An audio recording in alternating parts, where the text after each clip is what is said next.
بعض لوگ مجھ سے پوچھتے ہیں کہ آپ اتنی شادیاں کرتے کھلاتے کیسے ہیں؟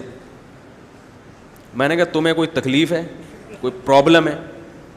ایک صاحب نے تو یہاں تک اعتراض کیا, انہوں نے یہ کیوں اتنی شادیاں کیوں کی انہوں نے؟ تو وہ شکر ہے کوئی جواب دینے. انہوں نے کہا کہ آپ کی بچی کا رشتہ مانگ لیا مفتی صاحب نے, جو آپ کو تکلیف ہو رہی ہے. بھائی کسی کی بیٹی کا رشتہ مانگا ہے تو اس کو تو چاہیے کہ بھائی اتنی کیوں کی آپ نے, اس کی کوئی ریزن بتاؤ, لاجک سمجھ میں آئے گی تو ٹھیک ہے, ورنہ تو وہ تو اچھا لگتا ہے. تیسرے آدمی کے پڑوسی کے پیٹ میں یا کسی اور کے پیٹ میں کیوں ہو رہا ہے؟ بعض لوگ علماء پہ یہ بھی اعتراض کرتے ہیں کہ یہ اتنی عمر کے ہو کے اتنی کم عمر لڑکی سے شادی کیوں کی ہے. یہ تو ایسا بن جاتا ہے نا معاشرے میں, کیونکہ بہت سے علماء ہم نے دیکھے ان کی عمریں زیادہ ہیں اور انہوں نے شادی کی ہے بالکل کم عمر لڑکی سے. اس پہ تو ایک طوفان, حضرت مولانا سم شیخوپوری شہید رحمۃ اللہ علیہ, وہ تو شہید ہی ہو گئے. ان کی عمر زیادہ تھی, ان کی جو اہلیہ تھی ان کی عمر بہت کم. ایک طوفان کھڑا ہو گیا تھا, اتنے پریشان ہو گئے, کہہ رہے میں نے شادی کی تو میرے نمازی کٹ گئے. تو اس میں بھی یاد رکھو کہ جب کوئی بڑی عمر کا آدمی کسی چھوٹی عمر کی لڑکی کے ہاں پیغام بھیجے تو لڑکی والوں کو اعتراض ہونا چاہیے, اور بالکل بجا ہے کہ ہم آپ کو اپنی بیٹی نہیں دیں گے, آپ کی عمر کیا ہے, زیادہ ہے. تو پھر پڑوسیوں کے پیٹ میں اگر مروڑ ہو رہا ہے تو یہ مروڑ ہونا اس کی علامت ہے کہ ان کو چونکہ نہیں ملی لہذا یہ ان کو جلن ہو رہی ہے بھائی, نہیں آ رہی میرا غلط آواز, ان کو تکلیف ہو رہی ہے. تو بھائی یہ ان کا ہے ٹھیک ہے, وہ بڑی عمر سے کرے, چھوٹی عمر سے کرے, درمیانی عمر سے کرے, لنگڑی سے کرے, معذور سے کرے, بیوہ سے کرے, طلاق یافتہ سے کرے. بعض لوگ یہ بھی کہتے ہیں, ابھی کیا موضوع چھڑ گیا, اچھا والا داؤد علیہ السلام کا چل رہا تھا یار, کمنٹس پڑھنے ہی نہیں چاہیے لوگوں کے. یہ بھی کہتے ہیں کہ بھائی بیواؤں سے کرو نا, یہ مولوی لوگ کنواریوں سے کیوں کرتے ہیں؟ یہ مولوی لوگ, بھائی میں کہتا ہوں بیوہ سے بھی کرو, طلاق یافتہ سے بھی, کنواری مل رہی ہے تو کنواری سے کر لو. یہ ملنا اس کی علامت ہے کہ اس کو ضرورت ہے. بہت مشکل ہے. ایک مولانا صاحب میرے پاس آئے, کہنے لگے مفتی صاحب میں نے آپ کے بیانات سنے کہ 4 شادیاں, تو میری بیٹی 15 سال کی ہے, میں کسی چوتھی شادی والے کو دینا چاہتا ہوں. میں نے کہا غلط, بالکل نہیں دیں آپ. کہہ رہے ہیں کیوں, آپ تو ترغیب دیتے. میں نے کہا میں آدمیوں کو ترغیب دیتا ہوں کہ وہ 4 کریں. میں نے کہا آپ کی بیٹی کے لیے اگر کنوارا مل رہا ہے تو آپ چوتھی والے کو ترجیح, بولو بھائی, مت دیں. اپنی بیٹی کے لیے اچھے سے اچھا سوچیں. چوتھی والے کو اس وقت ترجیح دیں جب آپ یہ سمجھتے ہو کہ اس میں ایسے کچھ سرخاب کے پر لگے ہوئے ہیں کہ یہ کنوارے سے میری بیٹی کے لیے بہتر ہے. دیکھو محمد صلی اللہ علیہ وسلم نے 11 شادیاں کی ہیں, تو 11ویں بیوی بھی ملی نا آپ کو اس بیس پہ کہ وہ یہ سمجھتے تھے کہ بھئی محمد صلی اللہ علیہ وسلم اگر 11ویں بھی کر رہے ہیں تو کنوارے سے بہتر ہے. عام حالات میں نہیں ہوگا یہ. ہر باپ اور ماں نے اپنی بیٹی کے لیے اچھے سے اچھا دیکھنا ہے.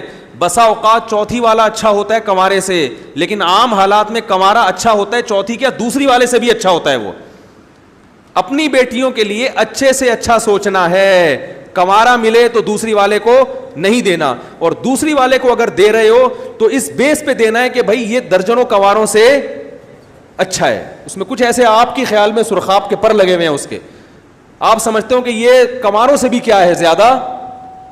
اگر یہ نہیں ہے تو پھر نہیں کرنا ہے. سمجھتے نہیں ہے بات کو, نکل پڑتے ہیں رات کو.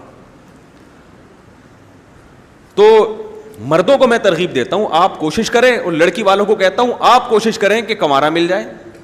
نہیں مل رہا تو پھر بٹھانے سے بہتر ہے کہ دوسری والے کو دے دو. وہ بھی نہیں مل رہا تو تیسری والے کو, وہ بھی نہیں مل رہا تو چوتھی والے کو. اور اگر کوئی چوتھی والا بہت اچھا مل رہا ہے, ہٹو بچوں ٹائپ کا مل رہا ہے, تو پھر اس چوتھی والے کو دینا جو برابر جوڑ کا رشتہ ہے وہ کنوارے سے کیا ہے, بہتر ہے.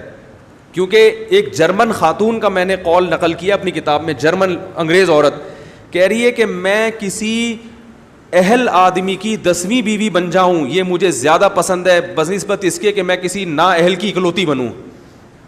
کیونکہ بہت سے کنوارے مکھنچو ہوتے ہیں, ذمہ دار نہیں ہوتے.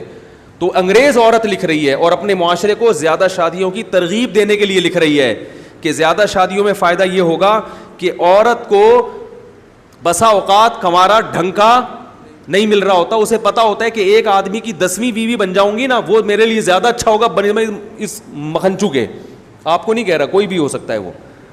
تو ایسے بعض دفعہ لڑکی والوں کو کوئی مارکیٹ میں بندہ ڈھنگ کا مل ہی نہیں رہا ہوتا, تو وہ کہتے ہیں یار some thing is better than nothing, یہ زیادہ بہتر ہے اس سے. کسی ان کے تجربے ہو چکے ہوتے ہیں کنوارے کو دیکھ, انہوں نے دیکھ لیا ہوتا ہے. بعضوں نے کنوارے کو دیا, بے دین تھا, وہ عذاب بنا دی اس نے زندگی, تو وہ کہتے ہیں یار دوسری والا جو دیندار ہو یہ کنوارے سے جو بے دین ہے اس سے بہتر ہے. تو یہ تمام چیزیں سامنے رکھ کر اپنی بچیوں کے لیے, بہنوں کے لیے فیصلہ کرنا ہے. یہ نہیں کہ جو بھی دوسری والا اٹھا کے آ رہا ہے تو مفتی صاحب نے چونکہ 4 کی ترغیب دی ہے لہٰذا ہم نے دوسری والے کو دینا. پاگل ہو تم, تمہیں تھوڑی ترغیب دے رہا ہوں میں, تو لڑکے والوں کو دے رہا ہوں. میں کہہ رہا ہوں تم ٹرائی. لوگ یہ بھی کہتے ہیں, ابھی کل کی بات ہے, ایک صاحب آئے کہ میں نے پیغام نکاح بھیجا ہے, وہ لڑکی والے نہیں مان رہے, آپ ان کو. میں نے کہا میں کیوں سمجھاؤں بھائی, لڑکی والوں کو میں کہوں گا اس کو اچھی طرح کمبخت کو نا جانچو. ہاں, اس کمبخت کو معذرت کے ساتھ میں یہی کہوں گا, تم پیغام بھیجنے میں کنجوسی سے کام نہ لو, تم یہی کرو کہ بھائی میں بہت اچھا ہوں. لڑکی والوں کو کہوں گا اچھی طرح چھان پھٹک کے, ہاں معاملات میں جب آپ آئیں گے تو بیٹی دینا آسان کام نہیں ہے. پیسوں کے معاملے میں لوگ 100 دفعہ دیکھتے ہیں کہ 50 روپے دینے سے پہلے کہ واپس بھی کرے گا کہ نہیں کرے گا. تو بیٹی دینا تو بہت بڑی ذمہ داری ہے, اس میں دوسری شادی کر رہا ہے, پوچھو تو رکھے گا کیسے, عدل کیسے کرے گا, کھلائے گا کیسے, یہ تمام چیزیں. اور پہلی کر رہا ہے تو بھی اس کے محلے والوں سے پوچھو, اس کے رشتہ داروں سے پوچھو, اس کے ابا سے پوچھو, اس کی اماں سے پوچھو, ابا کے بارے میں بھی لوگوں سے پوچھو, کیونکہ ابا کے اثرات بھی اولاد میں کیا ہوتے ہیں. بھائی یہ چرس تو نہیں پیتا, ہیروئن تو نہیں پیتا, وہ جب آپ کے پاس آئے گا تو گٹکے کا منہ تیزاب سے کلیہ کر کے آئے گا. وہ جب رشتہ لینے آئے گا نا تیزاب سے کلیہ کر کے آئے گا, وہ ایسے چمک رہے ہوگے دانت. کسی دن اس کو ویسے گٹر کے ڈھکن پہ جب وہ بیٹھا ہوا ہو نا, رات کو دوستوں سے گپ شپ کر رہا ہو, وہاں جا کے پکڑو اس کو, دانت چیک کرو اس کے, پتہ چلے گا کتنے گٹکے کھاتا ہے وہ. تو معاملات میں اتنا بدھو بننا درست نہیں ہے. نکاح شادی بیاہ کے معاملات ہوتے ہیں تو چھان پھٹک کے 100 دفعہ تحقیق کر کے. ہاں اس میں ہم کہتے ہیں کہ بھائی اگر آپ کو کوئی اچھا کنوارا نہیں مل رہا اور دوسری والا آپ سمجھتے ہیں کہ یہ زیادہ ذمہ دار ہے, تو اس کنوارے سے یہ دوسری والا بہتر ہے.